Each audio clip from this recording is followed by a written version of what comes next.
The weight of the M249 squad automatic weapon felt like carrying a small refrigerator. Private First Class Sarah Chun's shoulders screamed in protest as she adjusted her grip on the 5.8 machine gun for the third time in as many minutes. Around her, the other soldiers in Charlie Company moved with the easy confidence of people who belonged, their larger frames making the heavy weapons look manageable. Before we jump back in, tell us where you're tuning in from, and if this story touches you, make sure you're subscribed, because tomorrow I've saved something extra special for you. Shun, Staff Sergeant Williams barked from across the weapons range at Fort Braxton. His voice carried the kind of authority that made everyone within 50 yards stop what they were doing. You're holding that saw like it's going to bite you. Lock and load. Sarah's fingers found the ammunition belt, feeding it into the weapon with practiced precision. She'd done this hundreds of times in training, but today felt different. Today, half the battalion was watching. Word had spread through the barracks like wildfire that morning. The tiny Asian girl from California was going to attempt the heavy weapons qualification that most soldiers, 20 pounds heavier than her, struggled to complete. The morning sun beat down on the North Carolina training grounds, already promising another scorching day. Sweat trickled down Sarah's spine beneath her combat uniform, and she could feel the stares of her fellow soldiers burning into her back. Some faces showed curiosity, others barely concealed amusement, and a few displayed the kind of skepticism that had followed her through every day of the past 8 months. At 5 feet 2 inches and barely 110 pounds, Sarah Chun looked more like she belonged in a college library than a combat zone. Her grandmother's delicate bone structure and naturally quiet demeanor had fooled people her entire life into thinking she was fragile. Growing up in San Francisco's Richmond district, she'd been the smallest kid in every class, the one teachers worried about during dodgeball, the one coaches overlooked during team selections. But Sarah had learned early that appearances could be deceiving. While other kids were playing video games, she was helping her father renovate their family's restaurant, hauling bags of rice that weighed nearly as much as she did. While her classmates complained about carrying textbooks, Sarah was working weekend shifts at the family business, lifting cases of supplies and staying on her feet for 12-hour shifts without complaint. The decision to join the Army had surprised everyone who knew her. Her parents had expected her to follow her older brother David into computer science, maybe work for one of the tech giants that dominated the Bay Area. Her high school guidance counselor had steered her toward journalism or graphic design, fields better suited to someone with your build, as she diplomatically put it. But Sarah had other plans.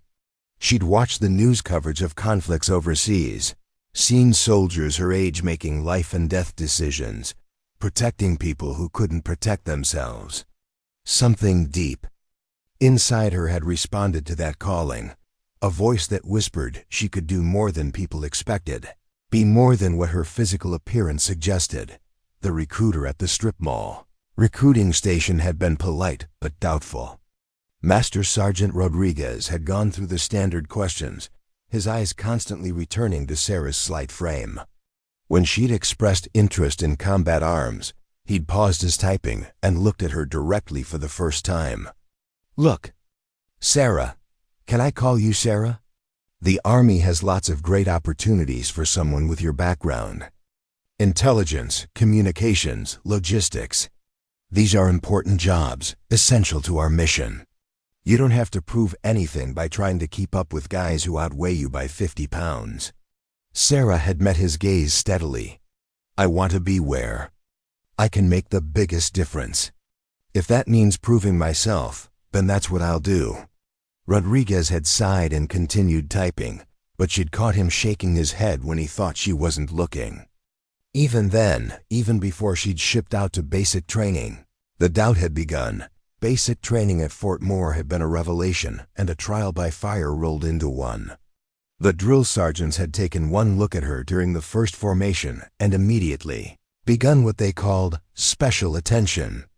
Drill Sergeant Martinez had made it his personal mission to test her limits, assigning her extra duties, calling her out for inspection at random hours, questioning whether she had what it took to serve alongside real soldiers.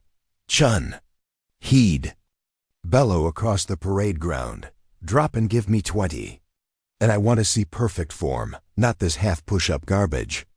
While her fellow recruits struggled with 10 push-ups, Sarah would knock out 20 without breathing hard. While others complained about the weight of their rucksacks during long marches, Sarah kept pace at the front of the formation. She'd finished basic training in the top 10% of her class, but somehow that hadn't been enough to quiet the whispers. Advanced individual training had been worse. At Fort Gordon, where she'd trained for her military occupational specialty, the instructors had been more subtle but no less skeptical. Instead of outright challenges, she'd faced a constant stream of helpful suggestions that she might be happier in a support role, that combat wasn't really necessary for someone with her unique skill set. Captain Foster, her company commander, during 8, had pulled her aside during the 6th week of training. He was a career officer, someone who'd served 3 tours overseas and had the ribbons on his chest to prove it.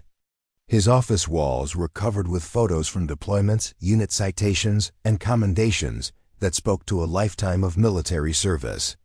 "Private Chun," he'd begun, settling behind his desk with the careful deliberation of someone choosing his words carefully. "I've been reviewing your scores, and I have to say, they're impressive. Top marks in marksmanship, excellent physical fitness scores, outstanding performance in your technical training." Sarah had felt a moment of hope, thinking, finally someone was recognizing her abilities rather than focusing on her limitations. However, Captain Foster had continued, and Sarah's heart had sunk. There was always a however. "I'm concerned about your assignment preferences. You've requested combat arms, specifically infantry support. I want you to understand what that means." He'd leaned forward, his expression earnest. "Combat isn't like the movies, Private. It's chaos, confusion, and split-second decisions under extreme stress. When bullets start flying, soldiers need to know they can depend on each other. Absolutely. They need to know that if they go down, their teammates can carry them to safety." The implication had been clear without being explicitly stated. Sarah was too small, too fragile, too likely to become a liability when things went wrong. It was the same message she'd been hearing her entire life, dressed up in military terminology and delivered with professional courtesy. But the core remained unchanged. She didn't belong. "Sir," Sarah had replied carefully, "I understand the concerns about my size. But I've exceeded every physical standard required for my MOS. I've completed every training exercise successfully. I'm asking for the chance to prove that I can do the job." Captain Foster had studied her for a long moment, then made a note in her file. "We'll see, Private. We'll see." Now months later, standing on the weapons range at Fort Braxton, with the SOE in her hands and half the battalion watching, Sarah felt the weight of all those doubts pressing down on her like the humid North Carolina air. This wasn't just another qualification. This was her chance to prove that she belonged, that size didn't determine capability, that the voice inside her head telling her she could do this was stronger than all the voices telling her she couldn't. "Staff." Sergeant Williams approached, his boots crunching on the gravel. He was a career NCO, someone who'd seen everything the Army had to offer and wasn't easily impressed. His weathered face showed the kind of skepticism that came from years of watching soldiers overestimate their abilities and underestimate the demands of combat. "You sure about this, Chun?" His voice wasn't unkind, but it carried the weight of experience. The SAW qualification isn't just about hitting targets. You've got to carry that weapon system, maintain accuracy under stress, and demonstrate that you can employ it effectively in a combat environment. This thing weighs 22 pounds loaded, and that's before you add the spare ammunition you'll be carrying. Sarah adjusted her grip on the weapon, feeling its heft settle into her shoulders. "I'm sure, Sergeant." Williams nodded slowly. "All right then. But understand something. If you can't meet the standard, if you can't demonstrate proficiency with this weapon system, it goes in your record. No do-overs, no second chances. Are we clear?" "Crystal clear, Sergeant." Behind them, Sarah could hear the low murmur of conversation from the other soldiers. She caught fragments of sentences. No way she can handle the recoil. Going to embarrass herself. Should have stuck with the M4. Private First Class Marcus Thompson, a linebacker-sized soldier from Texas who'd been her biggest skeptic since arriving at Braxton, wasn't bothering to keep his voice down. "This is ridiculous," he was saying to anyone who would listen. "She's going to hurt herself trying to fire that thing. The recoil alone will knock her flat." Specialist Lisa Rodriguez, one of the few other women in the company, shot Thompson a warning look. "Maybe you should worry about your own qualification scores, Thompson. Last I checked, you barely passed rifle marksmanship." Thompson's face reddened. "That's different, and you know it. Rifle marksmanship is one thing. Operating a crew-served weapon is something else entirely. When we deploy, when the shooting starts, I need to know that the person next to me can handle their equipment. Lives depend on it." The conversation died as Williams raised his hand for attention. "All right, listen up. Private Chun is going to demonstrate SAW employment. I want everyone to observe proper range safety protocols. Keep your ears and eyes protected and stay behind the firing line." Sarah took her position at the designated firing point, a sandbag-reinforced position that provided stability for the heavy weapon. The target array stretched out before her, silhouettes at various distances representing different tactical scenarios. She'd studied the course of fire until she could recite it from memory. Precision shots at distance, rapid engagement of multiple targets, and finally, sustained fire to demonstrate the weapon's suppressive capabilities. The weight of the saw seemed to double as she settled into her firing position. Every eye on the range was focused on her, waiting to see if the smallest soldier in Charlie Company could master one of the Army's most demanding weapon systems. The morning heat was building, but Sarah felt oddly cold, adrenaline sharpening her focus to a razor's edge. Preparing and narrating this story took us a lot of time, so if you are enjoying it, subscribe to our channel. It means a lot to us. Now back to the story. She thought about her father, working 16-hour days to keep the family restaurant afloat, never complaining about the physical demands of the job despite being barely taller than Sarah herself. She thought about her grandmother, who'd survived the Japanese occupation of China and raised 6 children with nothing but determination and an unbreakable will. She thought about every person who'd ever looked at her and decided she wasn't strong enough, tough enough, or big enough to matter. "Ready on the firing line," Williams called out, his voice carrying across the range. Sarah chambered around, her movements precise and deliberate. The familiar weight of the weapon settled into her shoulder, and for the first time that morning, she felt completely calm. This was what she'd trained for, what she'd dreamed about during those long nights in the barracks when doubt crept in and whispered that maybe everyone else was right. "Commence firing." The saw erupted to life in Sarah's hands, its distinctive bark echoing across the range. The first burst found its target dead center, the heavy bullets punching through the silhouette with devastating effect. She shifted to the next target, her movements smooth and controlled despite the weapon's substantial recoil. Around the range, the conversations had stopped. Even Thompson was watching with reluctant attention as Sarah worked through the course of fire with mechanical precision. Target after target fell to her accurate fire, the saw seeming to shrink in her hands as she demonstrated complete mastery of the weapon system. But Sarah knew that accuracy was only part of the test. The real challenge would come in the final phase when she'd have to sustain fire for an extended period. managing the weapon's heat buildup while maintaining effectiveness. That's when her size would matter most, when the cumulative effects of recoil and weapon weight would test her physical limits. As she prepared for the sustained fire exercise, Sarah caught sight of Williams out of the corner of her eye. The staff sergeant's expression had changed from skepticism to something approaching surprise. For the first time since she'd arrived at Fort Braxton, someone was seeing her as a soldier first, rather than a problem to be solved. The morning was just getting started, and Sarah Chun was about to discover that proving herself was only the beginning of a journey that would test everything she believed about strength, courage, and what it really meant to be a soldier. The sustained fire exercise pushed Sarah's limits in ways she hadn't anticipated. 20 minutes of continuous shooting with the saw had her arms trembling, sweat pouring down her face despite the morning chill.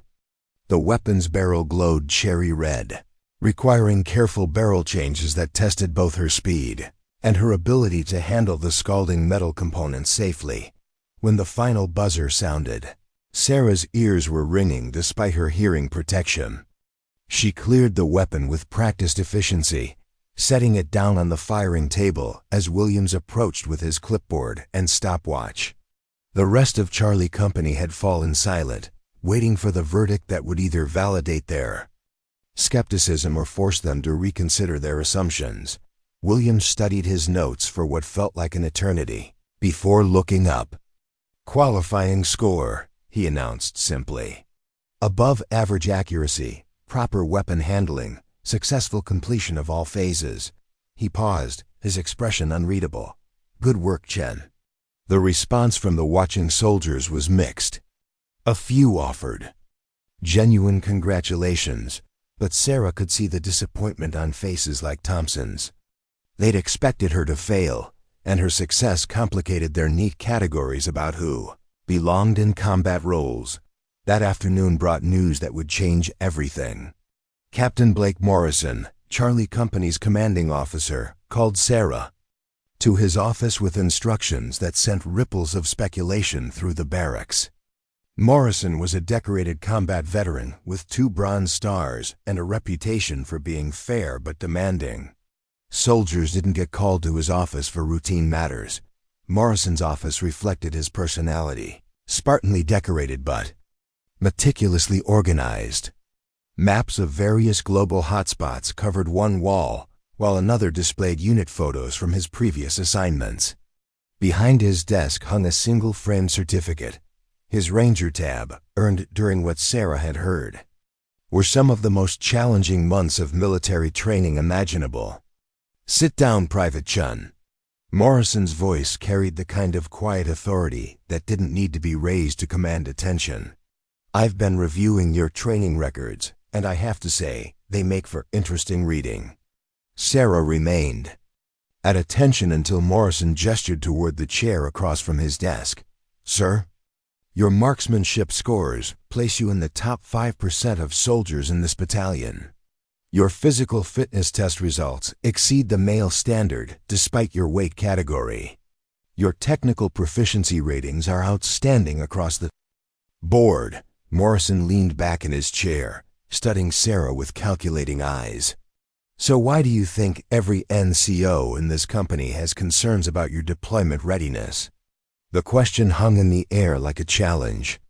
Sarah had learned during her months in the Army that officers like Morrison didn't ask questions they didn't already know the answers to. This was a test, but of what? She wasn't sure. "Sir, I believe there are concerns about my physical capabilities in a combat environment. Specifically, whether I can handle the demands of carrying equipment and potentially evacuating wounded personnel." Morrison nodded slowly. "That's a diplomatic way of saying everyone thinks you're too small to do the job effectively."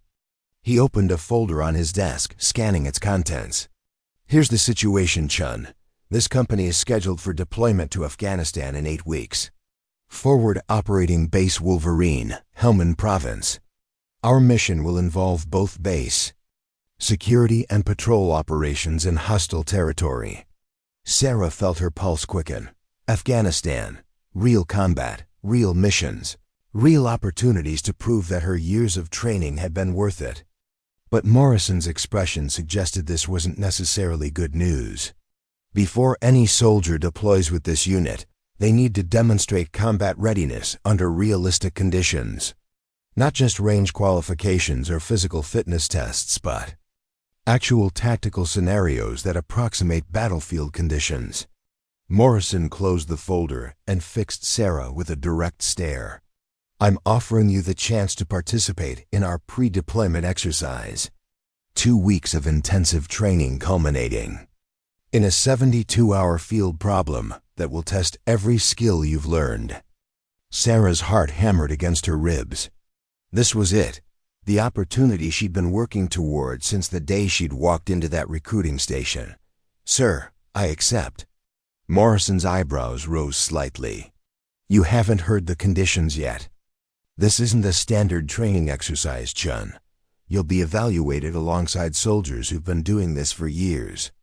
The scenarios will include combat casualty evacuation, equipment recovery under fire, and extended patrol operations carrying full combat loads. If you can't keep up, if you become a liability to your team, you'll be reassigned to a support role. Permanently." The weight of the ultimatum settled over Sarah like a heavy blanket. This wasn't just about proving herself anymore. It was about determining the entire trajectory of her military career. Success meant deployment and the chance to serve as she'd always dreamed. Failure meant a desk job and the constant knowledge that she'd been found wanting when it mattered most. "I understand the stakes, sir. When do we start?" Morrison's lips curved in what might have been a smile on a less serious face. "Monday morning, 0500 hours. You'll be assigned to 1st Squad, 3rd Platoon. Staff Sergeant Williams will be your squad leader, and he specifically requested that you be evaluated under the same standards as everyone else. No modifications, no special considerations." That evening, word of Sarah's assignment spread through the barracks with the speed of wildfire. Reactions ranged from amazement to outright disbelief. Thompson made no effort to hide his opinion that the whole thing was a mistake waiting to happen. "She's going to get someone killed," he told anyone who would listen. "Mark my words, when the pressure's on and someone needs to be carried out of a hot zone, she's going to fold. And some good soldier is going to pay the price for this political correctness bullshit." Specialist Rodriguez, who'd been quietly supportive of Sarah since her arrival, finally lost her patience. "You know what, Thompson? You've been running your mouth about Chun since day one, but I haven't seen you volunteering to take her place in any of these evaluations. Maybe instead of predicting failure, you should worry about whether you can keep up with her." The confrontation escalated quickly, requiring intervention from Sergeant First Class Davis before it came to blows. But the damage was done. Battle lines were being drawn within the company, with Sarah's upcoming evaluation serving as a proxy for larger debates about women in combat, physical standards, and what constituted fairness in military training. Sarah tried to ignore the politics swirling around her assignment, focusing instead on preparation. She spent her free time studying tactical manuals, memorizing medical procedures, and running additional PT sessions to build her endurance.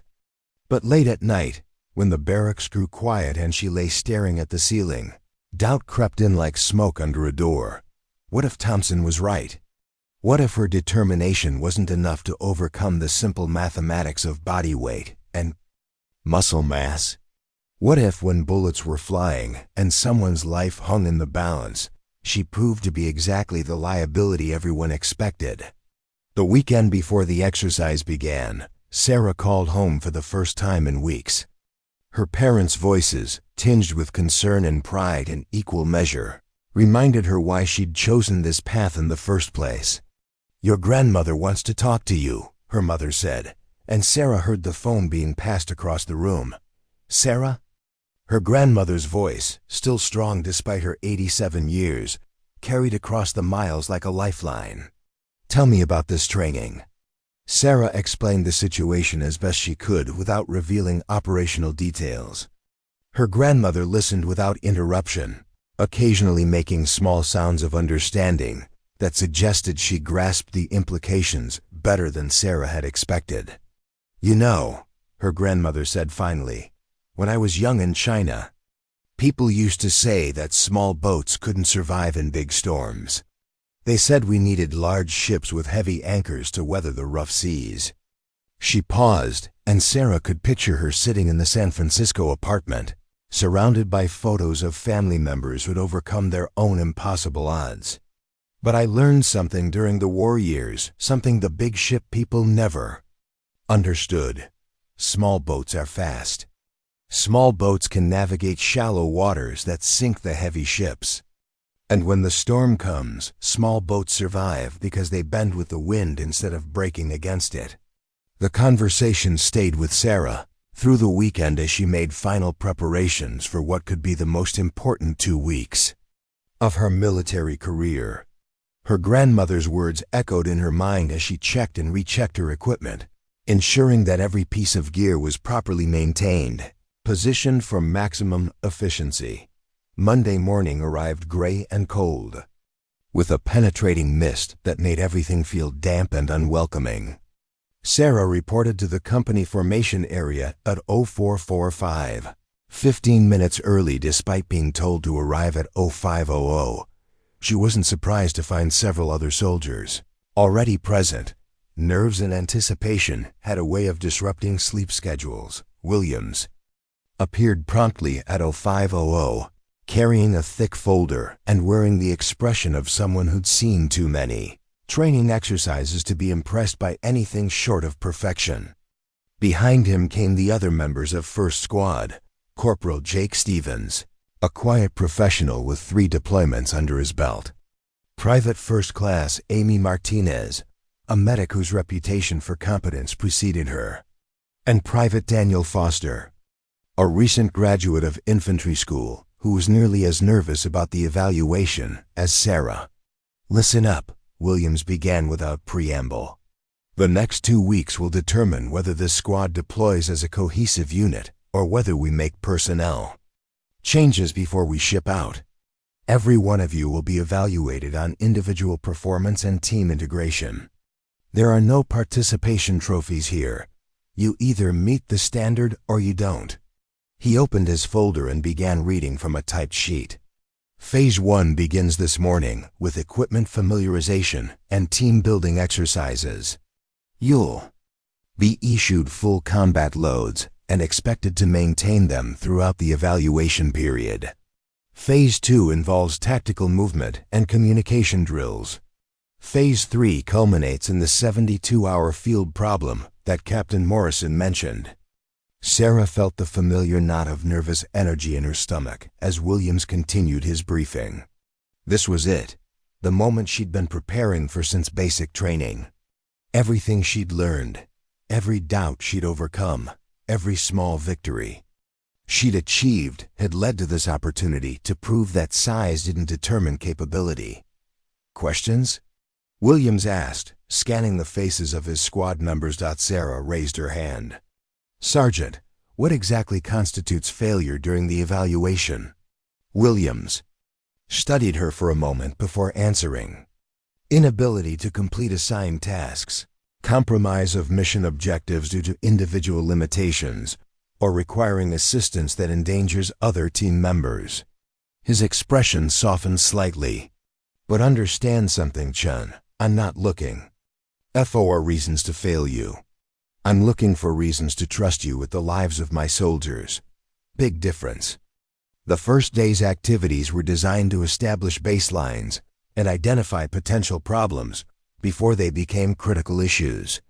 Sarah found herself carrying a combat load that weighed nearly half her body weight: ammunition, water, medical supplies, communications equipment, and personal gear that added up to 53 pounds of additional burden. The weight was manageable during stationary exercises, but as the day progressed and the squad moved through various tactical scenarios, Sarah began to understand why her size had been such a concern. Every step required extra effort. Every movement demanded careful balance, and by afternoon, her legs were trembling with fatigue, but she kept pace. When Stevens called for rapid movement between positions, Sarah arrived within seconds of the larger soldiers.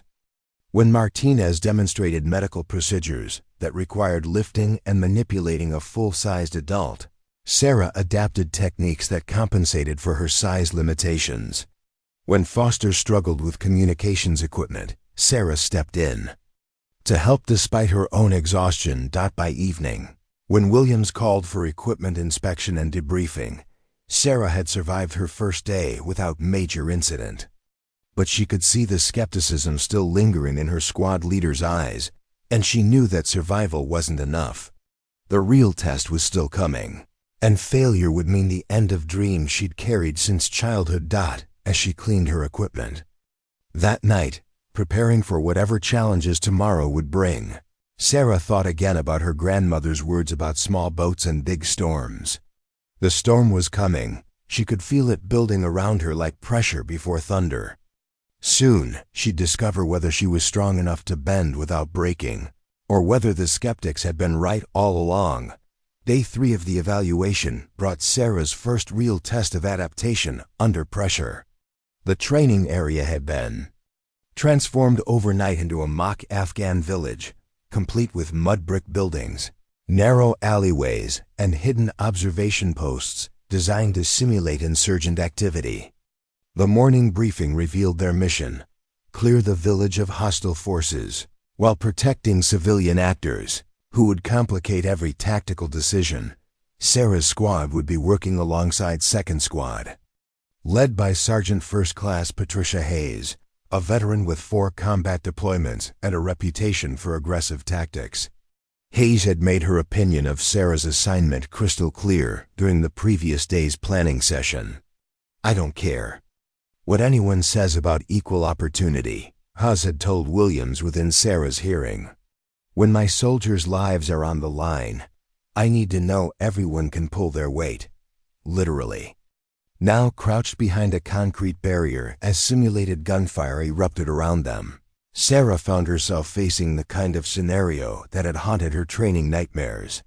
Corporal Stevens lay motionless 30 meters away, red dye covering his uniform to simulate massive blood loss from an improvised explosive device.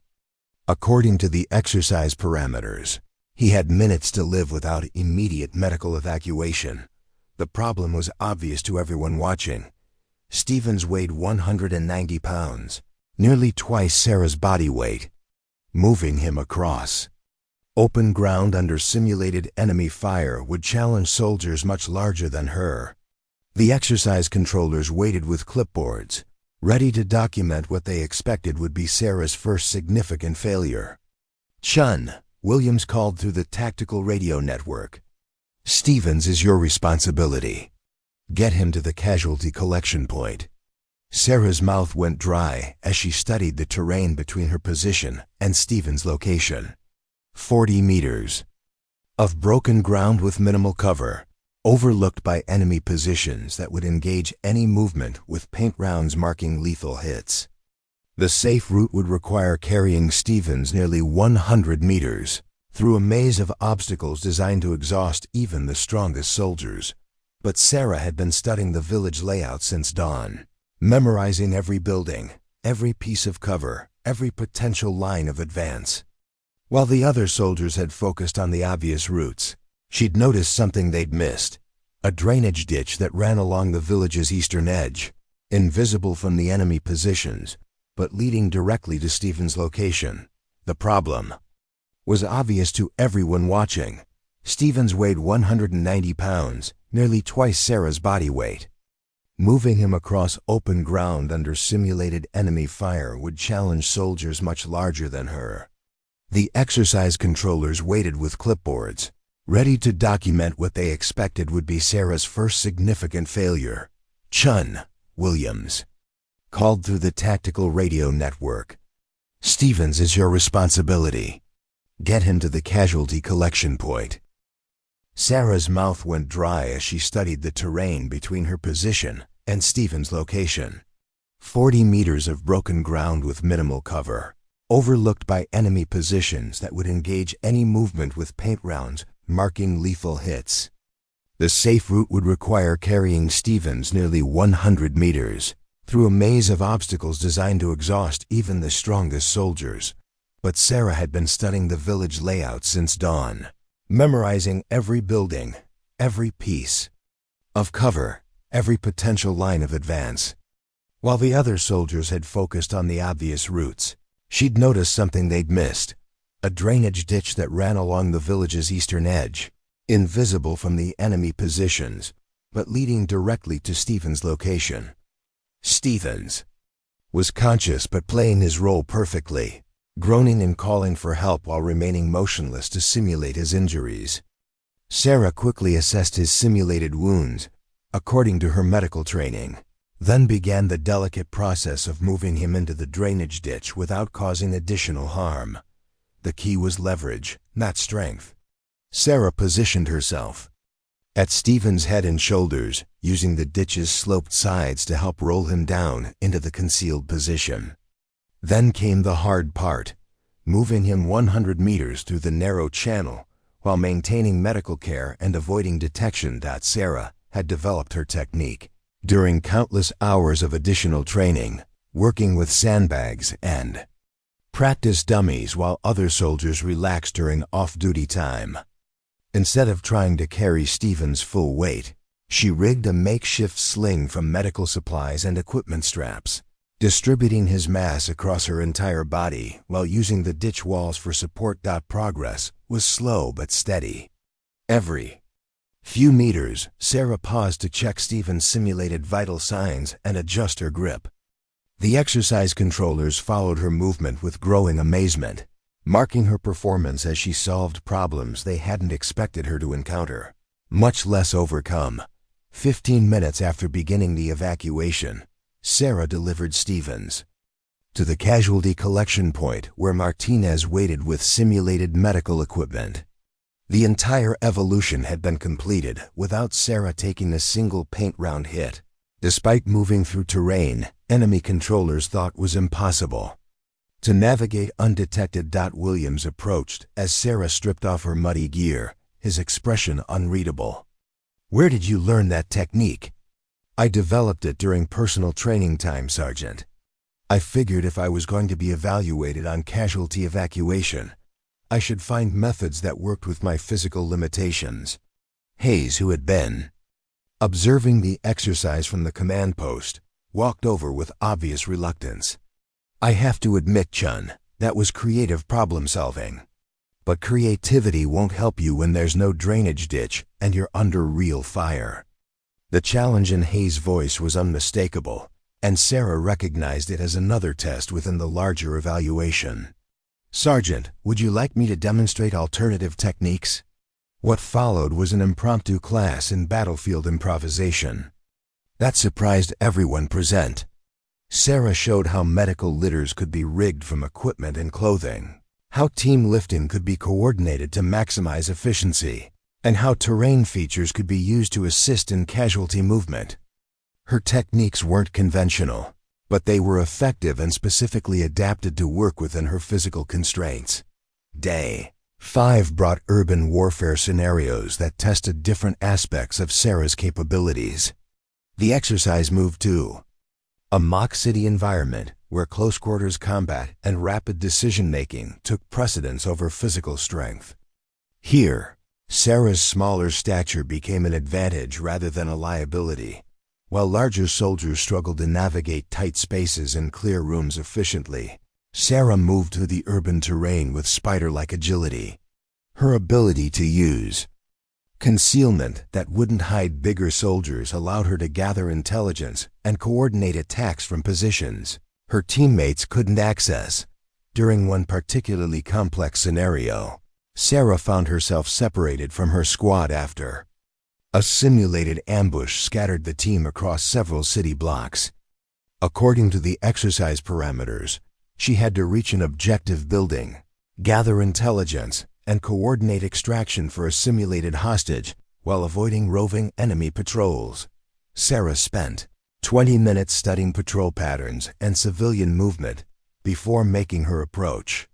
Using storm drains, rooftop access, and building interiors, she reached the objective without being detected.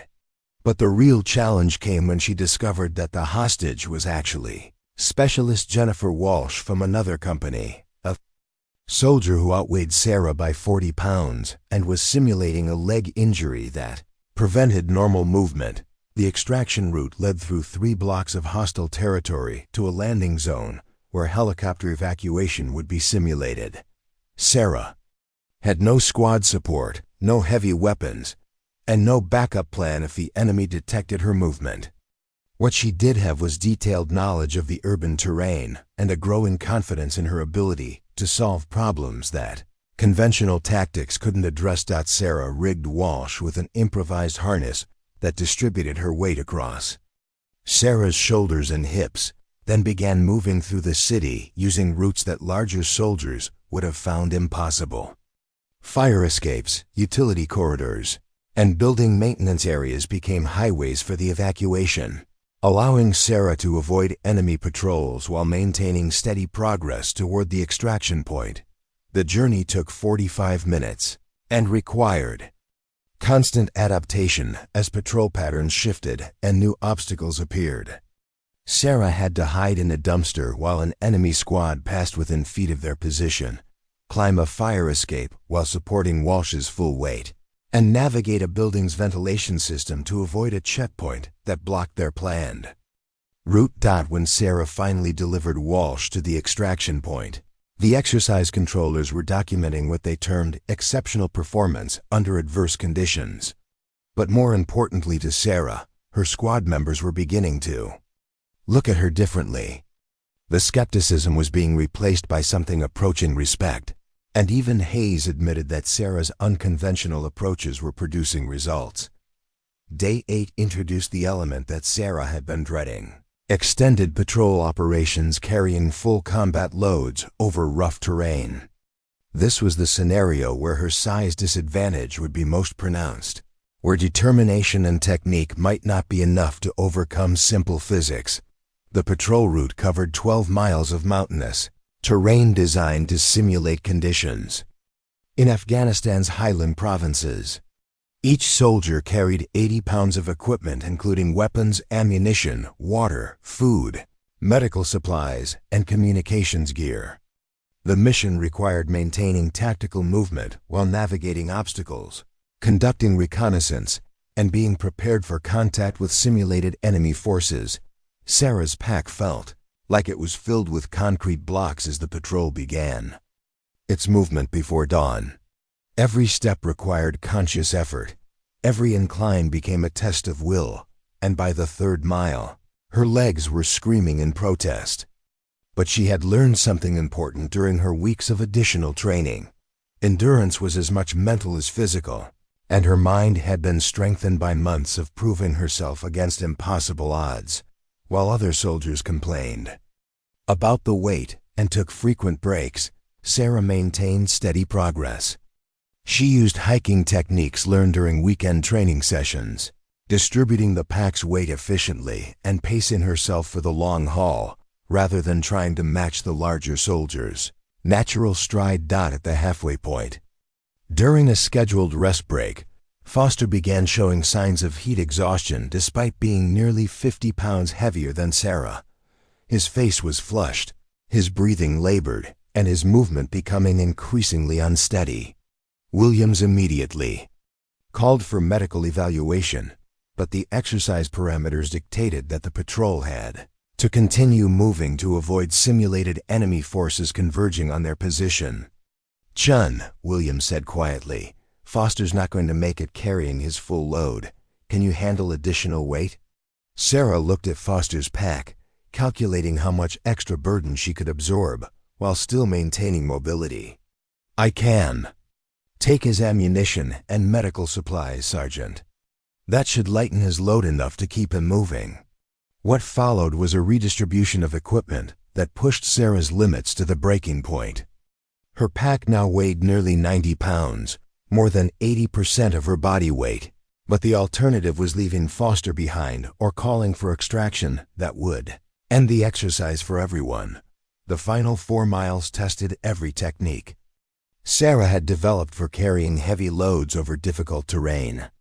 She used her grandmother's advice about bending instead of braking, adjusting her movement to work with the weight rather than fighting against it.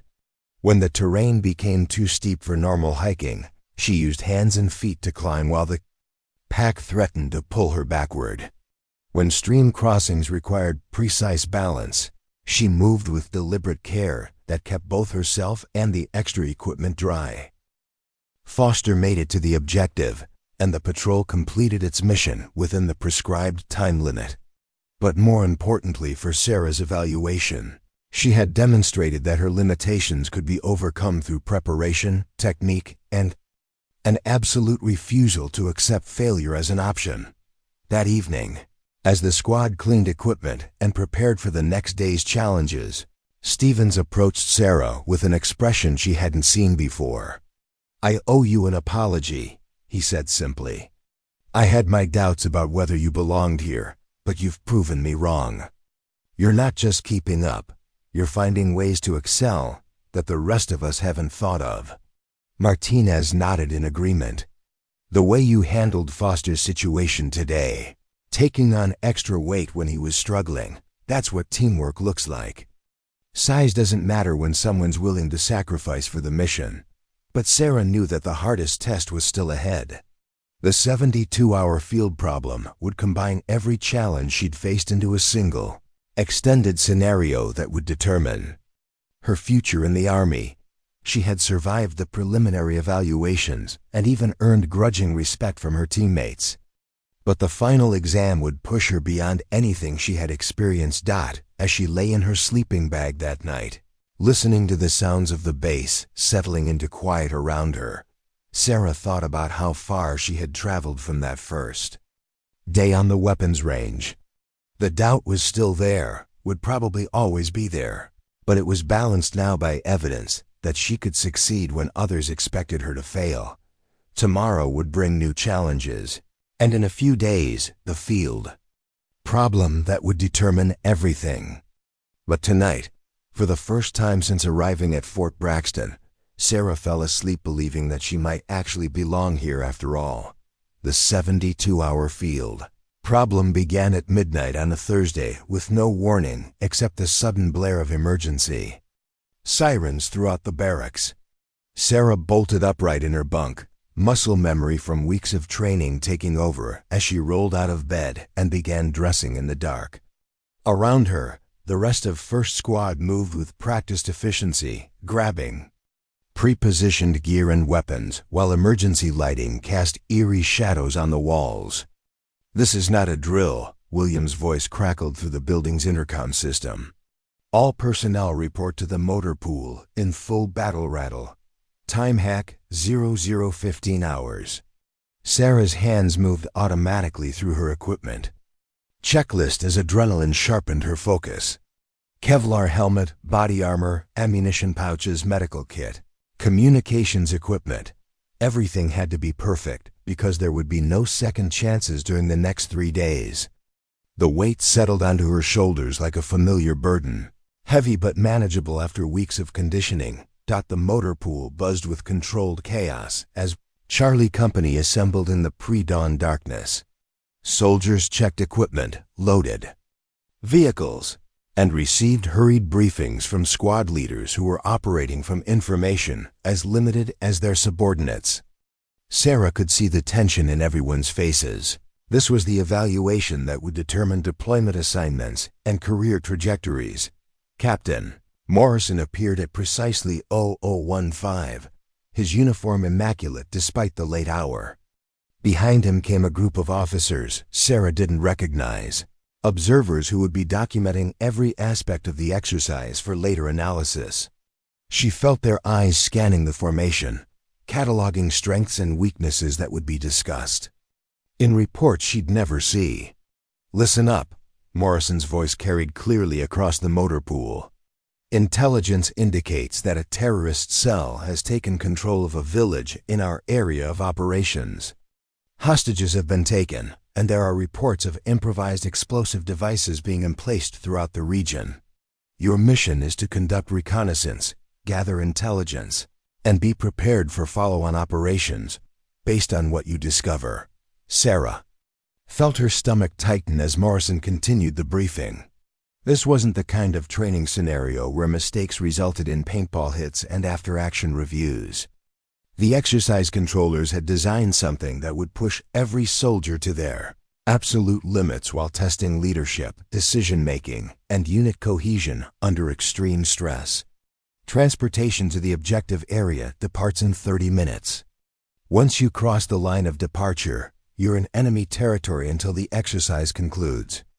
Communications with higher headquarters will be limited to emergency situations only. Questions? The silence that greeted Morrison's question spoke volumes about the company's understanding of what lay ahead. This would be 3 days of living in the field, making tactical decisions with incomplete information, and proving that months of training had prepared them for the realities of combat deployment. Sarah's squad loaded into a tactical vehicle that had seen better decades. Its olive drab paint worn thin by countless training exercises. As they drove through the North Carolina darkness toward their insertion point, Stevens reviewed maps by red-filtered flashlight while Martinez checked medical supplies for the 3rd time in an hour. "Remember," Williams said as the vehicle began, slowing for their drop-off point, "everything we've trained for comes down to the next 72 hours. Stay focused, watch each other's backs, and trust your training."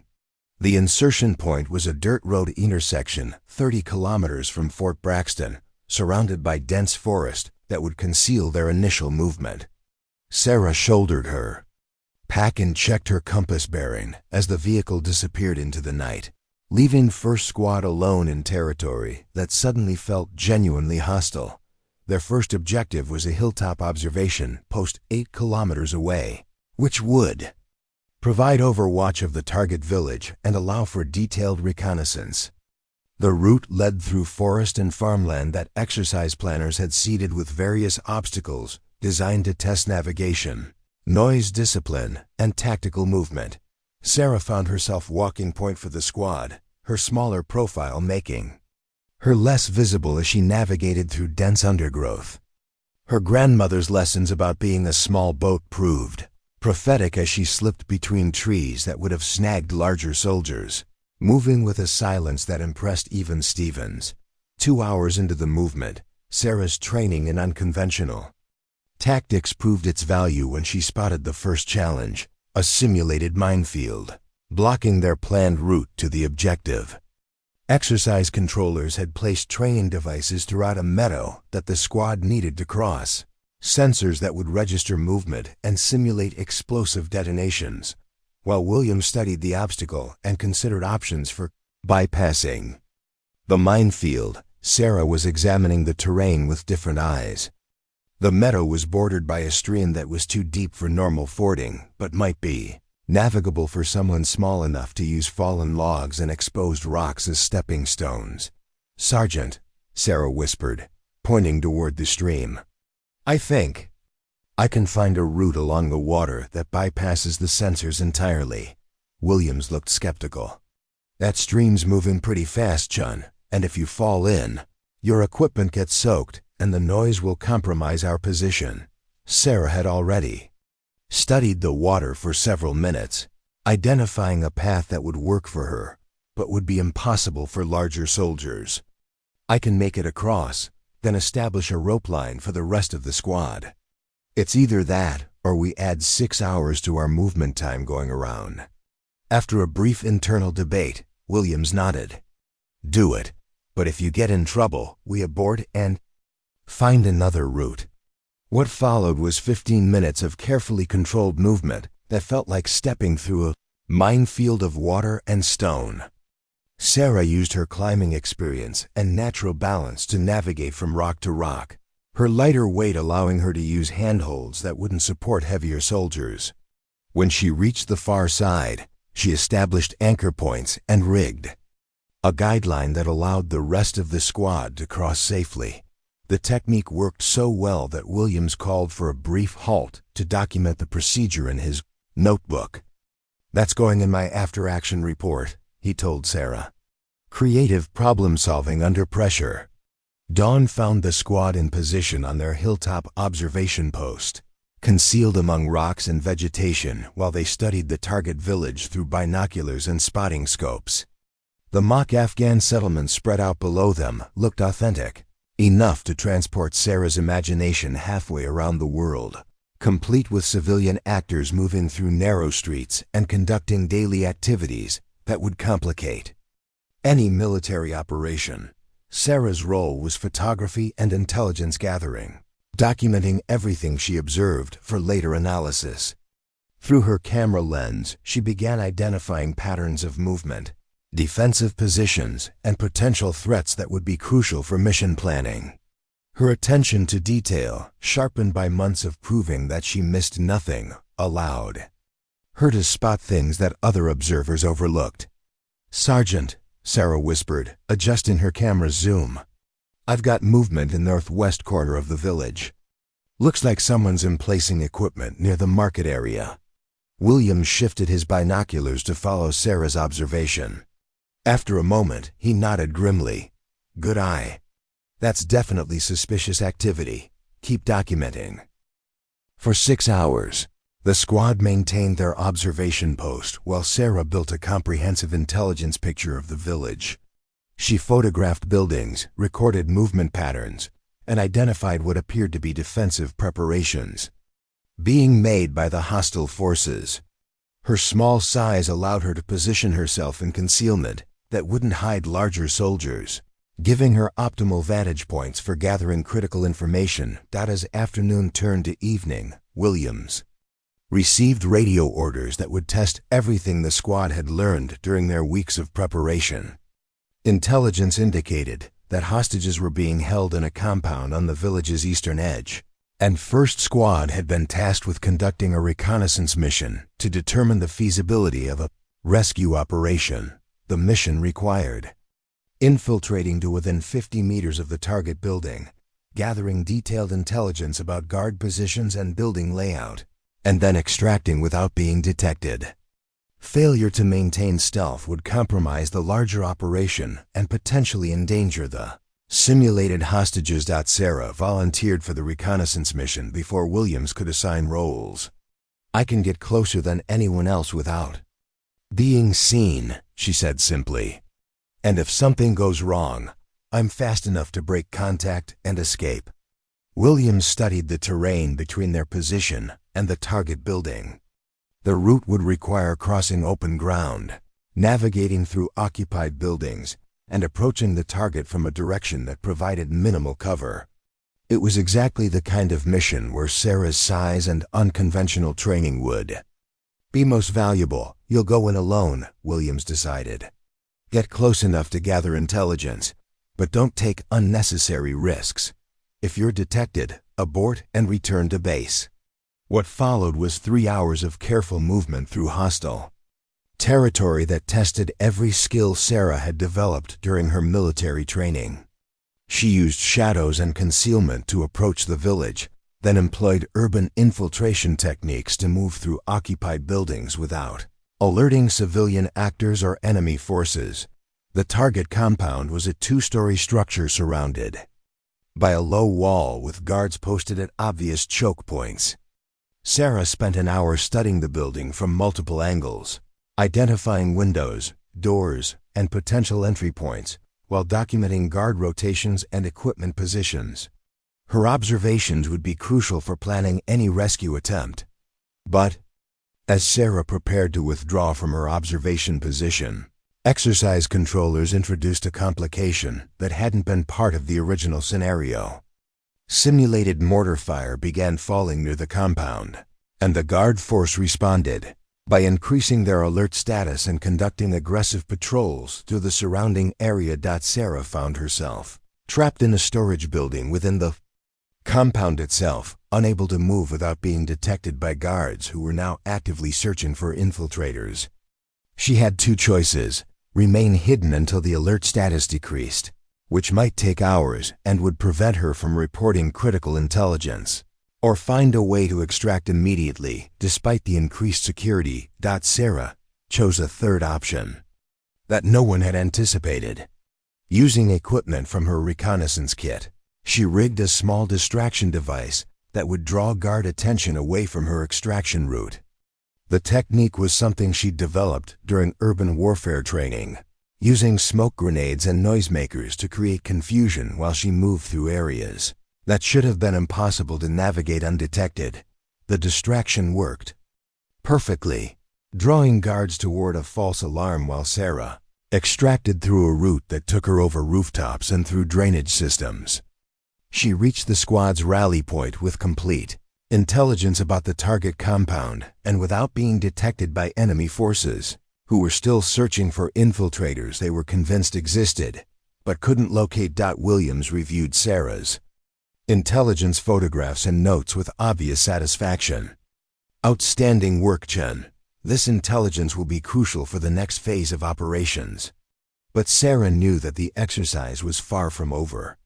The next 48 hours would bring challenges that would test not just her individual skills, but her ability to function as part of a team under the extreme stress of simulated combat operations.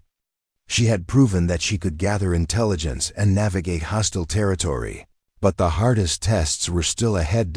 As the squad prepared for their next mission, Sarah felt a confidence that had been missing during her early weeks at Fort Braxton.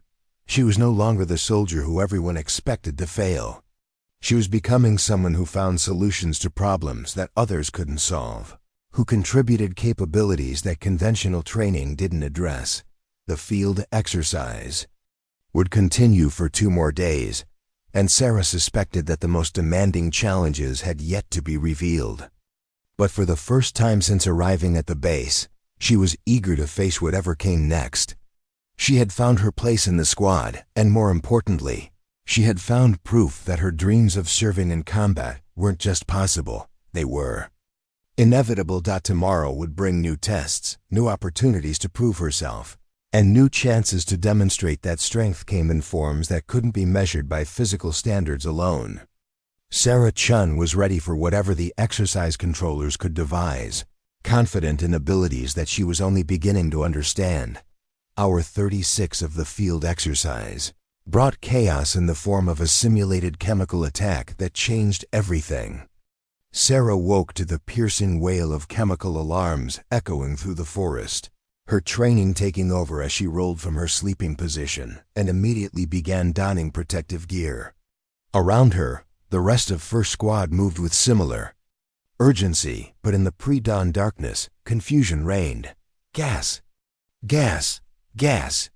Williams shouted, his voice muffled by the protective mask he was struggling to secure. The exercise controllers had introduced a scenario none of them had anticipated, a chemical weapons attack that would test their ability to operate in full protective equipment while maintaining mission effectiveness. Sarah's smaller face meant her protective mask sealed properly on the first attempt, while she watched Steven struggle with a mask that didn't quite fit his broader features. Within 90 seconds, she was fully protected and helping Martinez secure her equipment, while chemical simulation devices filled the air with harmless but convincing smoke. The immediate challenge was obvious: operating in full chemical protective gear reduced visibility, hampered communication, and made even simple tasks monumentally difficult. Worse, intelligence reports crackling through their radio indicated that the chemical attack was a precursor to a major enemy offensive designed to overrun coalition positions throughout the training area. First Squad, this is Charlie 6, Morrison's voice fought through static and the muffling effects of protective masks. Enemy forces are conducting coordinated attacks against all friendly positions. Your mission is to conduct fighting withdrawal to Rally Point Bravo while protecting civilian evacuees who are moving through your sector. Sarah felt her stomach drop as Williams acknowledged the mission change. Fighting withdrawal meant conducting a tactical retreat while maintaining contact with pursuing enemy forces, one of the most difficult maneuvers and military operations. Adding civilian evacuees to the equation multiplied the complexity exponentially. The civilian evacuees turned out to be a group of 12 actors portraying Afghan villagers, including elderly men, women with children, and wounded individuals who couldn't move without assistance. They waited at a predetermined location, huddled together and displaying the kind of terror that made the simulation feel disturbingly realistic. Sarah found herself face to face with her greatest fear, and her ultimate test rolled into one scenario. The evacuees included an elderly man who appeared to weigh at least 170 pounds, a woman carrying a young child while supporting her injured husband, and several others who would require physical assistance to reach safety.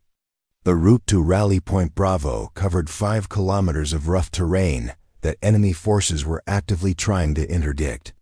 "Chun," Williams called through his protective mask, his voice distorted, but still carrying command authority. "You're responsible for the wounded Afghan male.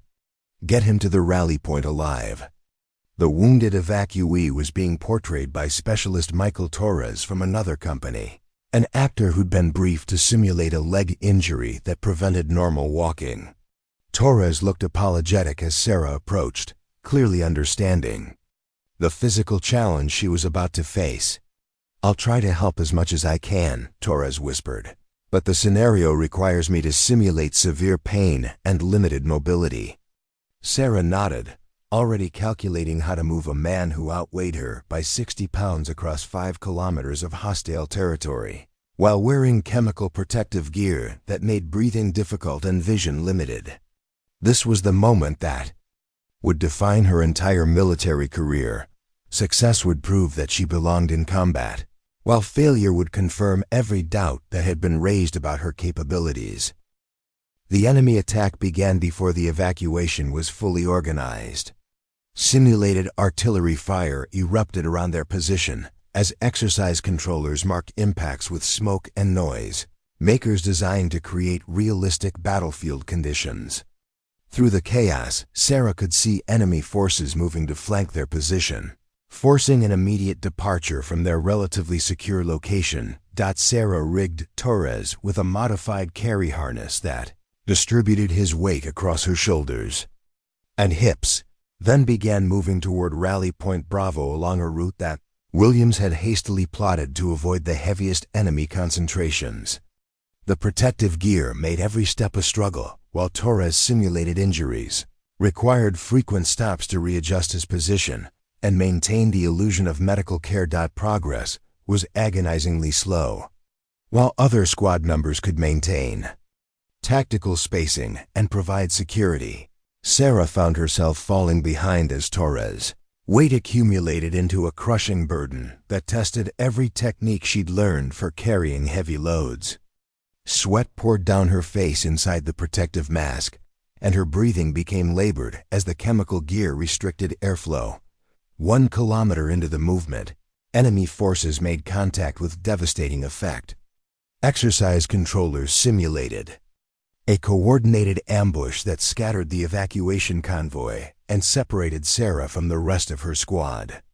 Smoke filled the forest as simulated explosions marked enemy impacts, and the sound of blank ammunition created a convincing impression of a firefight. Sarah found herself alone with Torres in a dense forest, cut off from friendly forces and surrounded by enemy units that were actively hunting for stragglers. Her radio crackled with fragmentary reports indicating that the entire operation was deteriorating, with multiple friendly units taking casualties and falling back to secondary positions. "Chun, this is Williams," her squad leader's voice fought through static and interference. "What's your status?" "Separated from the main group," Sarah responded, trying to keep her voice steady despite the fear that was threatening to overwhelm her tactical thinking. "I still have the wounded evacuee, but I've lost contact with the rest of the civilians." "Rally Point Bravo is compromised," Williams reported grimly. "New extraction point is Rally Point Charlie, approximately 4 kilometers from your current position. Can you make it?" Sarah looked at Torres, who was maintaining his role despite the obviously deteriorating situation. 4 kilometers through enemy-controlled territory, while carrying a wounded man in chemical protective gear, was beyond anything she'd been asked to do during training. But the alternative was calling for extraction and admitting that she couldn't complete the mission. "Roger, moving to Rally Point Charlie," Sarah responded, then immediately began planning a route that would avoid enemy concentrations while still allowing her to carry Torres the required distance. What followed were the most challenging 4 hours of Sarah's military career. Moving through hostile territory while supporting Torres' full weight required constant adaptation as enemy patrols forced repeated route changes. Sarah used every technique she'd learned about concealment and movement, employing terrain features and vegetation to avoid detection while maintaining steady progress toward the extraction point. The chemical protective gear became a nightmare as the day wore on. The mask restricted her breathing while the full-body suit trapped heat and moisture, creating conditions that would have been unbearable under normal circumstances. Adding Torres' weight to the equation pushed Sarah beyond every limit she thought she possessed. Twice, enemy patrols passed within meters of their hiding positions, while Sarah lay motionless with Torres positioned on top of her, his simulated injuries requiring her to support his full weight while remaining completely silent. The first encounter lasted 20 minutes as exercise controllers moved actors through the forest in tactical formation, their proximity so realistic that Sarah could hear individual conversations and equipment rattling. The second encounter was worse. Sarah and Torres were crossing a stream when an enemy patrol appeared on the opposite bank, forcing them to remain submerged in cold water while the hostile forces conducted what appeared to be a detailed search of the area. For 30 minutes, Sarah held Torres above the waterline while keeping herself concealed beneath the surface, breathing through reed that she'd improvised from vegetation. By hour 3 of the solo movement, Sarah's strength was failing in ways that terrified her. Her legs trembled with each step, her shoulders burned from Torres' constant weight, and the chemical protective gear had become a suffocating prison that made every breath a conscious effort. But Torres was depending on her. The mission required her to succeed, and failure would prove that every doubter had been right about her limitations. Sarah began talking to herself inside the protective mask, maintaining focus through a constant stream of encouragement and tactical planning that kept her mind engaged while her body screamed for relief. She thought about her grandmother's stories of survival during wartime, about small boats weathering storms that sank larger vessels, about the importance of bending without breaking. "You're doing great," Torres whispered during one of their concealment breaks. "I can't believe you're still moving after everything we've been through." Sarah managed a weak smile that Torres couldn't see through her protective mask. "We're not done yet. Rally Point Charlie is still 2 kilometers away." The final approach to Rally Point Charlie required crossing open ground that was actively patrolled by enemy forces. Sarah studied the terrain for 30 minutes, identifying a route that would minimize exposure while still allowing her to carry Torres across the danger area. The solution required perfect timing and absolute silence, moving between patrol intervals. That left narrow windows for advancement. Sarah carried Torres across the open area in 3 stages, each movement timed to coincide with gaps in enemy coverage. Her legs nearly gave out during the final sprint to the tree line, but somehow she maintained balance and delivered Torres to safety. Just as helicopter extraction began at the rally point, Williams was waiting at the extraction point with the rest of First Squad, his expression showing amazement that Sarah had completed what many considered an impossible mission. "Chun," he said simply, "that was extraordinary. 4 kilometers through enemy territory while carrying the casualty in chemical gear. I've never seen anything like it." But Sarah's ordeal wasn't over. As the evacuation helicopter approached, exercise controllers introduced a final complication that would test her remaining reserves of strength and determination. Enemy forces had detected the extraction and were conducting a final assault designed to prevent the helicopter from landing safely. Incoming fire! Stevens shouted as simulated enemy bullets began impacting around the landing zone. The helicopter pilot, following exercise protocol, announced that he could only remain on the ground for 60 seconds. Before enemy fire would force him to abort the extraction, Sarah found herself in the impossible position of having to help load Torres and the other evacuees onto the helicopter while enemy fire made movement across the landing zone potentially lethal. With Torres still unable to walk and other wounded requiring assistance, someone had to risk exposure to enemy fire to complete the evacuation. Sarah didn't hesitate. Still wearing full chemical protective gear and exhausted from hours of carrying Torres through hostile territory, she began moving evacuees from their covered positions to the helicopter. Each trip across the landing zone required sprinting through simulated gunfire, but Sarah's smaller profile and intimate knowledge of the terrain allowed her to complete the evacuation faster than anyone thought possible. The helicopter lifted off with all evacuees aboard just as enemy forces reached the landing zone perimeter. Sarah had completed what exercise observers would later describe as a textbook evacuation under impossible conditions, demonstrating leadership, physical courage, and tactical competence that exceeded every expectation. As the adrenaline faded, and Sarah finally removed her chemical protective gear, she realized that something fundamental had changed.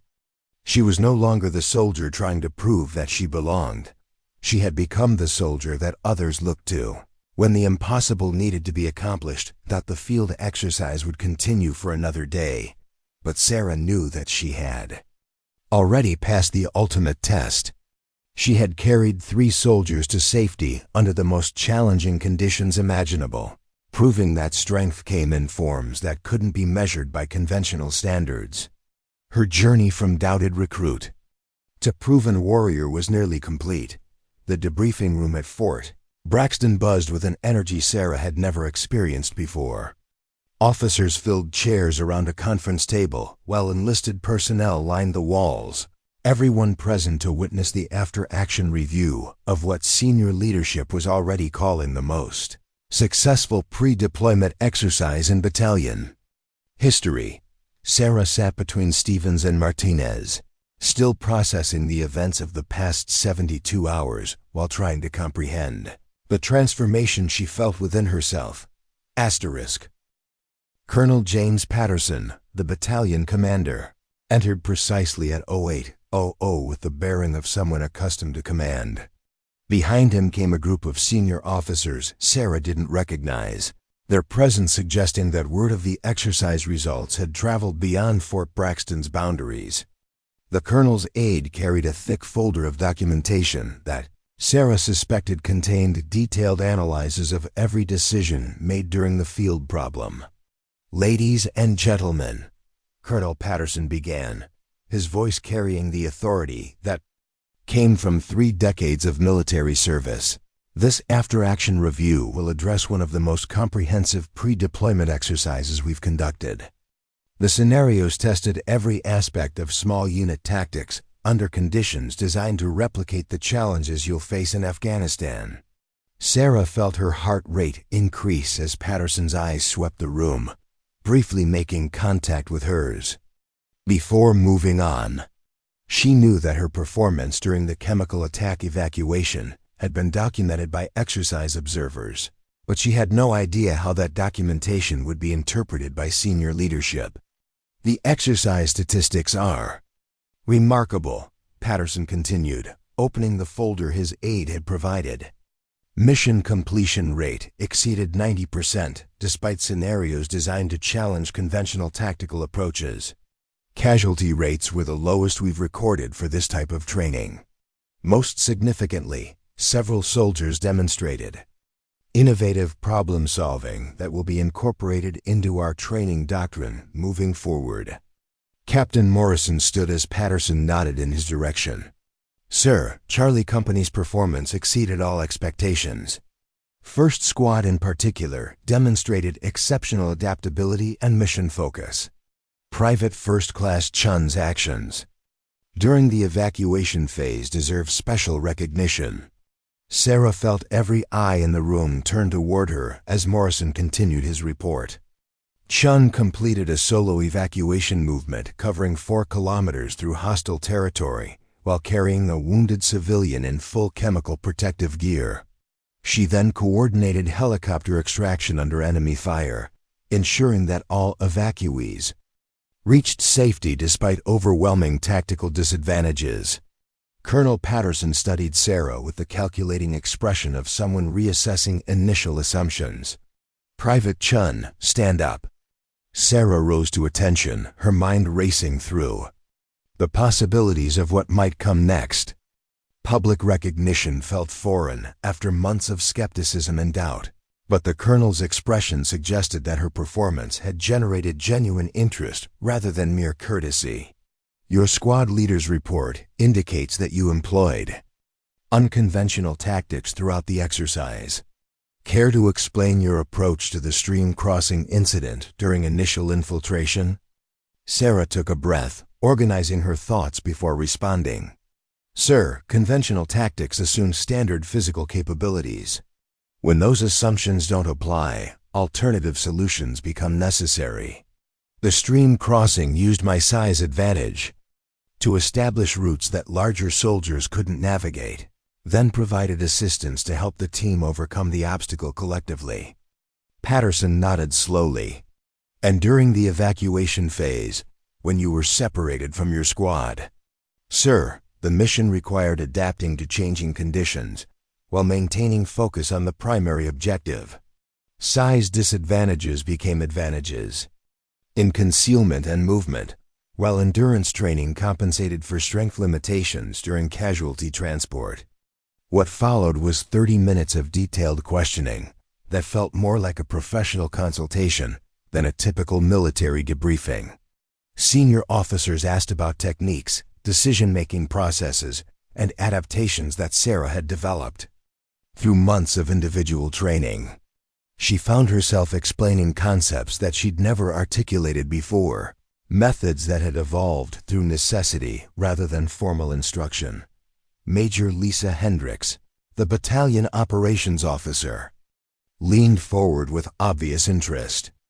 Chun, your movement techniques during the exercise demonstrated proficiency that exceeds standard infantry training. Where did you learn urban infiltration and concealment methods?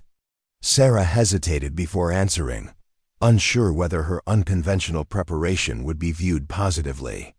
Ma'am, I spent personal time studying special operations manuals and practicing techniques that might compensate for physical limitations.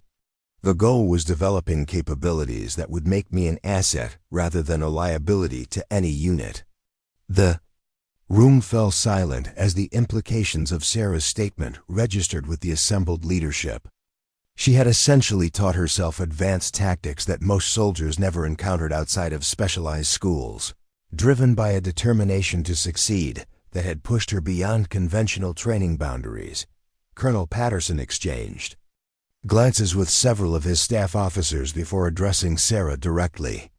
Private Chun, based on your performance during this exercise and the innovative tactics you've demonstrated, I'm recommending you for immediate promotion to specialist and assignment as First Squad's reconnaissance specialist. Sarah felt the room spinning slightly as Patterson's words registered. Promotion ahead of schedule was rare enough, but assignment to a specialized role represented recognition that she had found her place in the military hierarchy.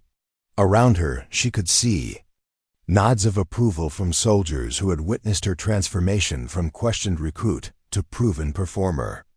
Additionally, Patterson continued, I'm recommending you for enrollment in the Army's Advanced Individual Training Program for Reconnaissance and Surveillance. Upon completion, you'll be qualified for assignment to specialized units that require your particular skill set. Captain Morrison stepped forward with a document folder.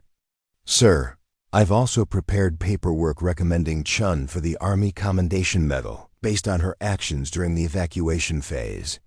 Her performance under extreme conditions deserves formal recognition. Sarah struggled to process the rapid succession of announcements that were reshaping her military future. 6 months ago, she had been the soldier everyone expected to fail. Now, senior officers were discussing advanced training and specialized assignments that would have been unimaginable during her first weeks at Fort Braxton. Staff Sergeant Williams approached as the formal debriefing concluded, his expression showing a mixture of pride and amazement. "Chun, I owe you an apology. When you first joined this squad, I had serious doubts about whether you could handle combat operations. You've proven that I was measuring the wrong things." Stevens and Martinez flanked Williams, their faces showing genuine respect that replaced the skepticism Sarah had grown accustomed to seeing. "The way you handled the evacuation," Stevens said, "carrying Torres through all that terrain while the rest of us were scattered, that's the kind of performance that saves lives in real combat." Martinez nodded in agreement. "You've changed how I think about what makes someone effective in the field. It's not about being the biggest or strongest. It's about refusing to quit when people are depending on you." The recognition felt surreal. After months of fighting for acceptance and respect, Sarah had become accustomed to proving herself daily, expecting skepticism and preparing responses to doubt. Now she found herself surrounded by soldiers who viewed her as a valuable team member, rather than a liability requiring accommodation. That afternoon brought a phone call that Sarah had been anticipating and dreading in equal measure. Her parents' voices, transmitted across the miles from San Francisco, carried a mixture of pride and concern that reflected their ongoing struggle to understand their daughter's chosen path. "We heard from your unit commander," her father said, his voice showing the bewilderment of someone trying to reconcile his gentle daughter with reports of exceptional military performance. "He said you've been recommended for promotion and specialized training." Sarah's mother took the phone with the urgency of someone who had been waiting weeks for reassurance about her daughter's safety. "Sarah, are you sure this is what you want? The man said you'll be deployed to Afghanistan in 2 months. That's a war zone." The conversation that followed required Sarah to explain military service to parents whose understanding of her career came primarily from news reports and Hollywood movies. She tried to convey the satisfaction she felt in proving her capabilities, the sense of purpose that came from serving alongside soldiers who now respected her contributions, and the growing confidence that she had found her place in an organization that valued results over preconceptions. "I'm not the same person who left San Francisco 8 months ago," Sarah told her parents. "I've discovered capabilities I didn't know I possessed and found a career that challenges me in ways I never imagined. The deployment isn't something I'm enduring. It's an opportunity to serve alongside some of the finest people I've ever met."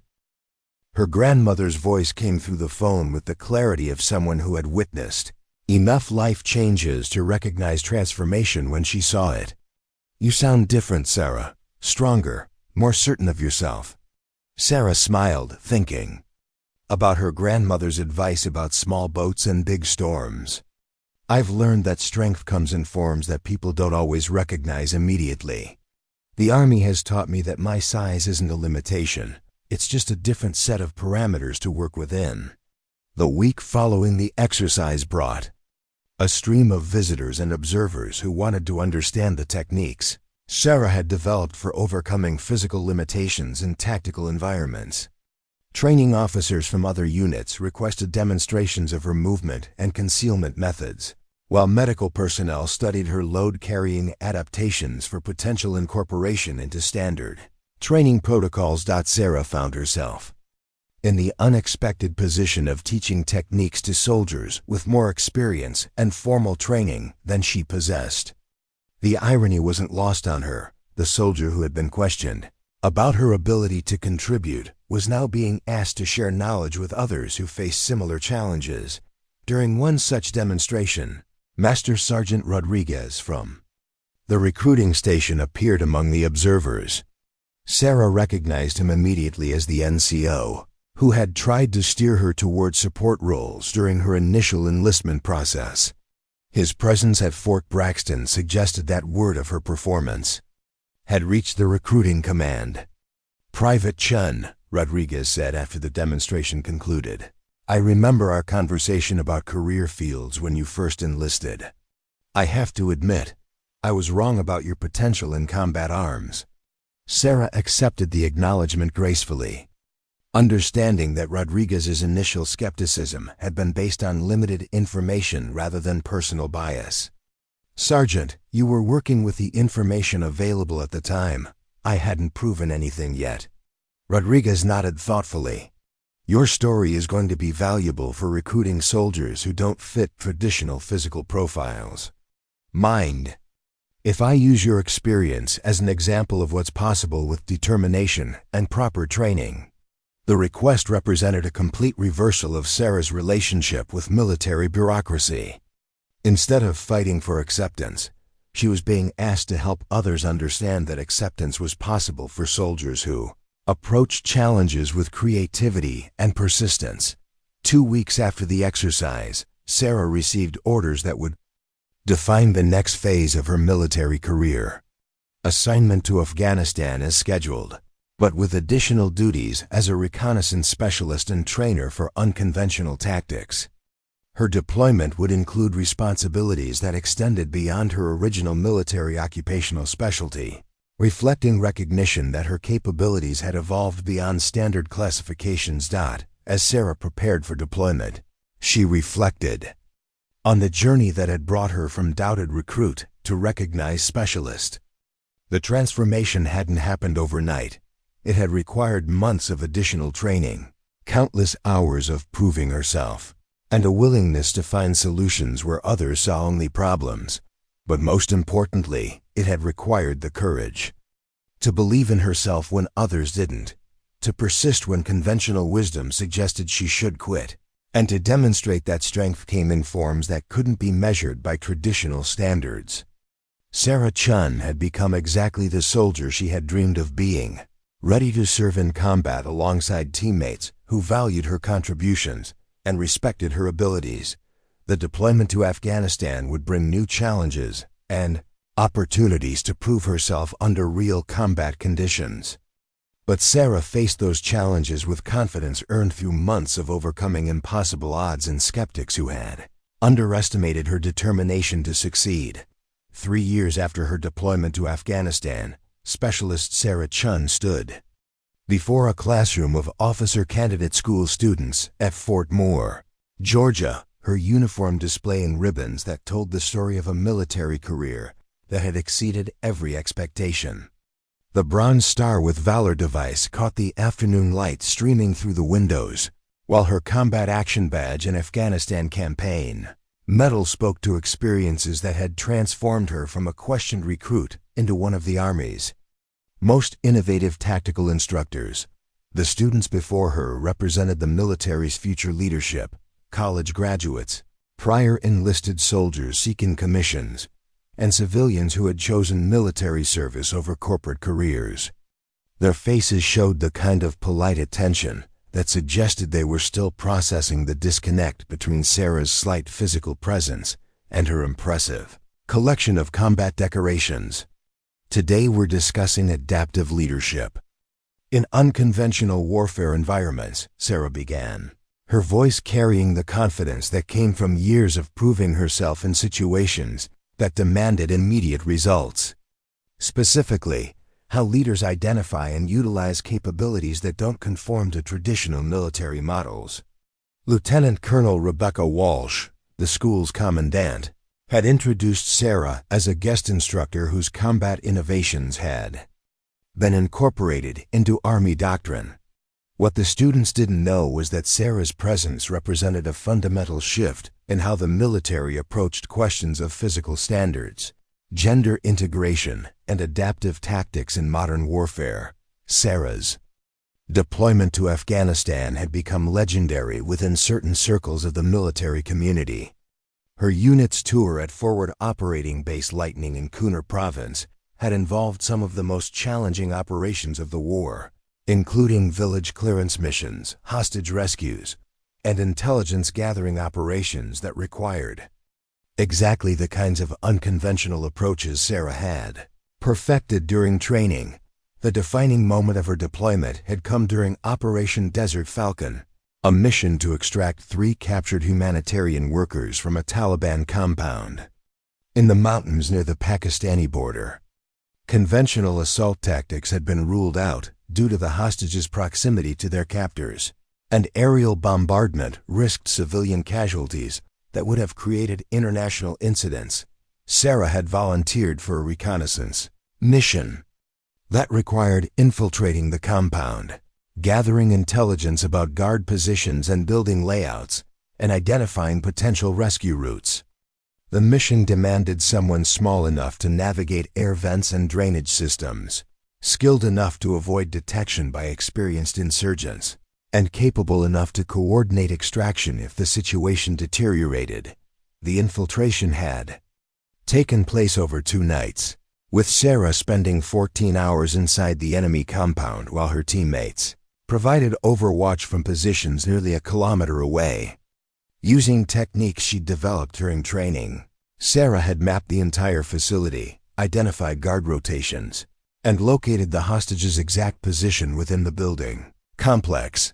But the mission had become exponentially more dangerous when Taliban reinforcements arrived unexpectedly, tripling the guard force and changing security procedures in ways that made conventional rescue operations impossible.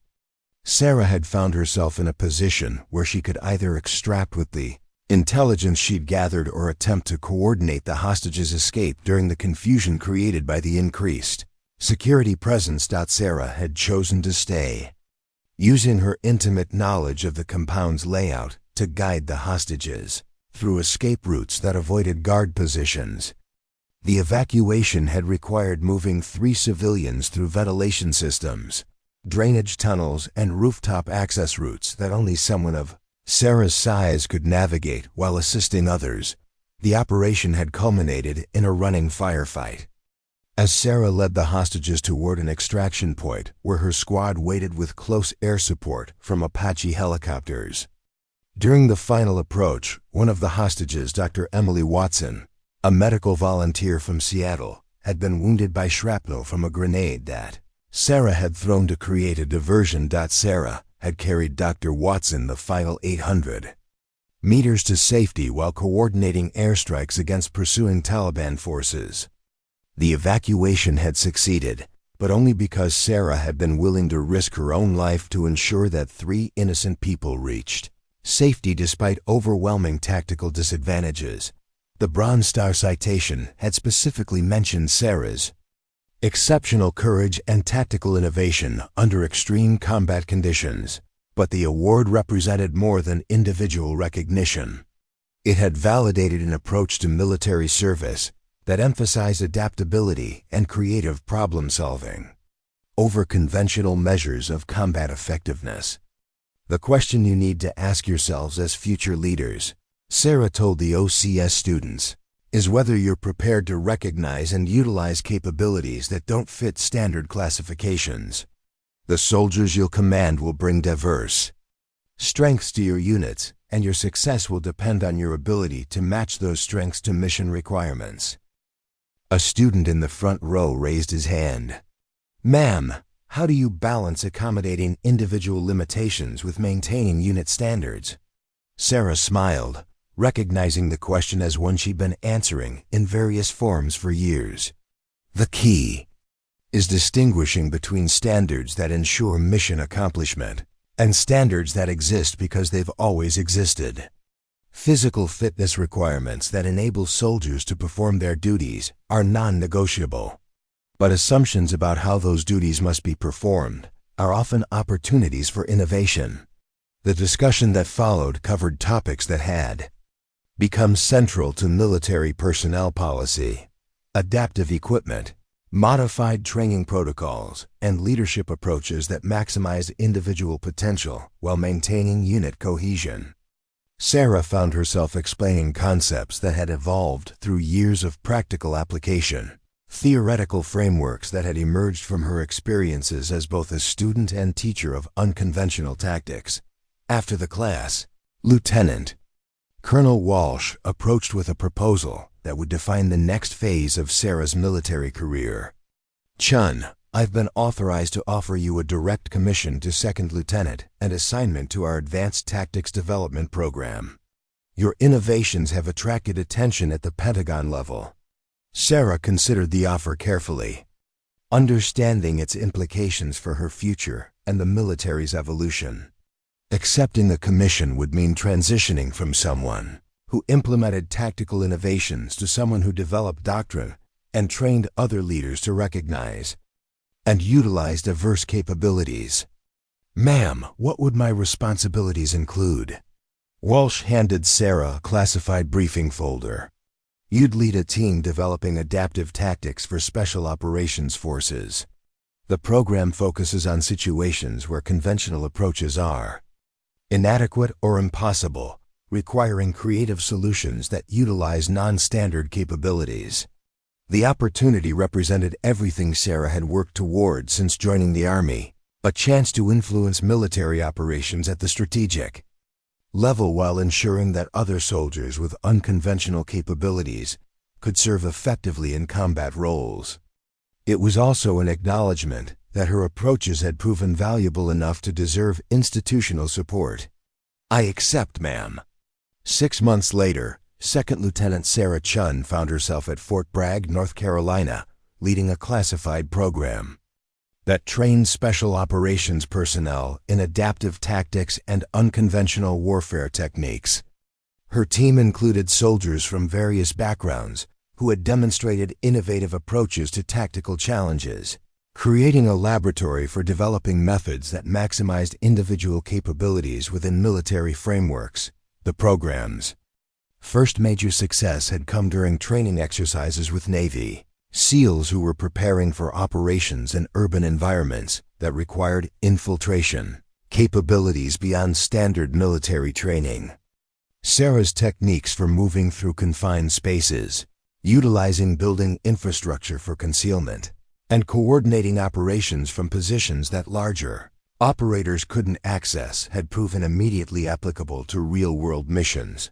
Similar successes with Army Rangers, Marine Force Reconnaissance, and Air Force Special Tactics units had established Sarah's program as an essential component of special operations training. Her methods were being taught at military schools throughout the country, while her research was influencing equipment development and operational planning at the highest levels of military leadership. But perhaps most importantly, Sarah's story had become a recruiting tool that attracted soldiers who might otherwise have been overlooked by military personnel systems. Young women who had been told they weren't strong enough for combat roles, men who didn't fit traditional physical profiles, and soldiers from diverse backgrounds who brought unique perspectives to military problems were increasingly choosing service based on examples of what was possible with determination and innovative thinking. During a visit to her home recruiting station in San Francisco, Sarah met with Master Sergeant Rodriguez, who had become one of the military's most effective recruiters for candidates who didn't fit conventional models. His office walls displayed photos of soldiers whose careers had been inspired by Sarah's example, including several who had gone on to serve in special operations units. "Chun," Rodriguez said, reviewing recruiting statistics that showed significant increases in female enlistment for combat roles. "Your story has changed how we approach military service. We're attracting candidates who bring capabilities we didn't know we needed." Among those candidates was Private Jessica Kim, a recent high school graduate from Los Angeles who had initially been discouraged from pursuing infantry training due to her size. Kim's file showed exceptional academic performance and leadership potential, but her physical profile had generated the same skepticism that Sarah remembered from her own recruiting experience. "Kim reminds me of someone I recruited a few years ago," Rodriguez said with a knowing smile. Small, determined, and absolutely convinced that she could succeed in combat arms, despite everyone telling her otherwise. Sarah reviewed Kim's file, with interest, recognizing familiar patterns of determination and preparation that suggested another soldier who would find ways to exceed expectations. What's her timeline for basic training? Ships out next month. I've already submitted paperwork recommending her for your advanced training program after she completes initial qualification. The recommendation represented a fundamental change in how the military identified and developed unconventional talent. Instead of waiting for soldiers to prove themselves through years of overcoming skepticism, the system was beginning to recognize potential early and provide appropriate development opportunities. Sarah's program had also attracted international attention, with allied militaries requesting training in adaptive tactics and unconventional warfare techniques. British SAS, Canadian Special Operations, and Australian SASR units had sent personnel to study methods that were proving applicable to operations around the world. During one such training exchange, Sergeant Major James Mitchell of the British SAS approached Sarah with a question that reflected broader military concerns about evolving warfare environments. "Lieutenant, your techniques work brilliantly in urban and confined environments, but how do they apply to the kinds of asymmetric threats we're facing globally?" Sarah's response drew on years of operational experience and doctrinal development. Modern conflicts require capabilities that conventional training doesn't address. Success depends on our ability to adapt tactics to specific environments and threats, using whatever advantages we can identify or create. The conversation had led to collaborative development of training programs that were being implemented by NATO forces, establishing Sarah's work as internationally recognized expertise rather than merely innovative experimentation. 5 years after her initial deployment, Sarah received a letter that brought her journey full circle. The letter came from Dr. Emily Watson, the humanitarian worker Sarah had rescued during Operation Desert Falcon, who was now working with a non-profit organization that provided medical care in conflict zones around the world. "Lieutenant Chun," the letter began, "I wanted you to know that the work I'm able to continue because of your courage has touched thousands of lives.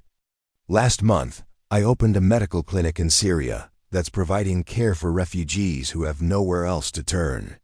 Every patient I treat is possible because you were willing to risk everything to ensure that 3 strangers reach safety." The letter continued with updates about the other hostages and their continued humanitarian work, but its real message was about the multiplying effects of courage and sacrifice. Sarah's actions during a single operation had preserved 3 lives that were now preserving thousands of others, creating ripples of positive impact that extended far beyond military accomplishments. As Sarah prepared for her next assignment, command of a special operations training battalion that would institutionalize adaptive tactics throughout the military, she reflected on the journey that had brought her from doubted recruit to respected leader. The transformation hadn't been completed through a single heroic action or dramatic moment of recognition. Instead, it had required years of proving that strength came in forms that couldn't be measured by conventional standards, that innovation could overcome limitations, and that determination could transform skepticism into respect. Sarah Chun had become exactly the soldier she had dreamed of being.